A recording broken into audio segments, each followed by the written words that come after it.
ধর্ম পরিবর্তন নিয়ে আমাকে মিথ্যা বলতে হয়েছিল। অপু বিশ্বাসের বিস্ফোরক স্বীকারোক্তি। ঢাকাই চলচ্চিত্রের জনপ্রিয় অভিনেত্রী অপু বিশ্বাস সম্প্রতি তার ব্যক্তিগত জীবনের একাধিক অজানা দিক উন্মোচন করেছেন। গণমাধ্যমে দেওয়া এক সাক্ষাৎকারে তিনি শাকিব খানের সঙ্গে তার বৈবাহিক সম্পর্ক, সন্তান এবং ধর্ম পরিবর্তন নিয়ে মুখ খুলেছেন। জানিয়েছেন এক সময় পরিস্থিতির চাপে পড়ে তাকে কিছু সত্য গোপন করতে হয়েছে। অপু বলেন, বিয়ের পরও আমি আমার পূর্বের ধর্ম অনুসরণ করেছি। তখন ক্যামেরার সামনে অনেক সময় আমাকে এমন কিছু বলতে হয়েছে যা পুরোপুরি সত্য ছিল না, কারণ তখন ক্যারিয়ার, পরিবার এবং সন্তানের ভবিষ্যতের কথা মাথায় রেখে সিদ্ধান্ত নিতে হয়েছে।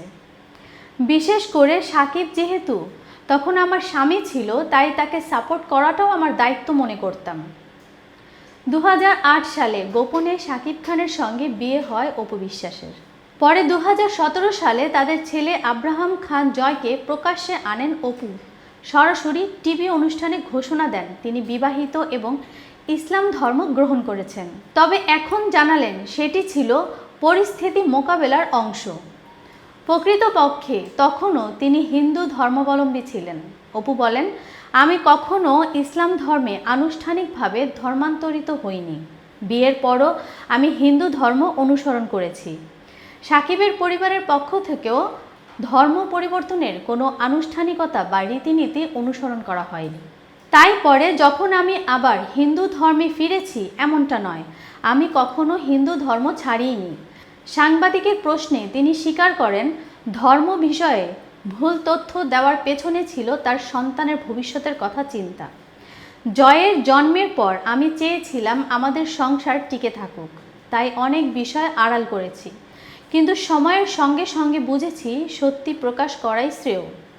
অপু আরও বলেন, একটা সময় মনে হয়েছিল যদি আমি হঠাৎ মারা যাই তখন আমার পরিচিত জনরা কি করবে, আমাকে ধর্ম অনুযায়ী কবর দেবে নাকি সৎকার করবে। এই দ্বিধা থেকেই আমি নিজেকে আর গোপনে রাখতে চাইনি।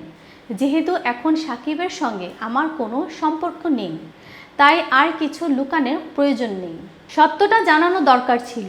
এই সাহসী স্বীকারোক্তির মধ্য দিয়ে অপু বিশ্বাস স্পষ্ট করে দিলেন, জনপ্রিয়তার পেছনে থাকা তার বাস্তব জীবন কতটা জটিল এবং দায়িত্বপূর্ণ ছিল।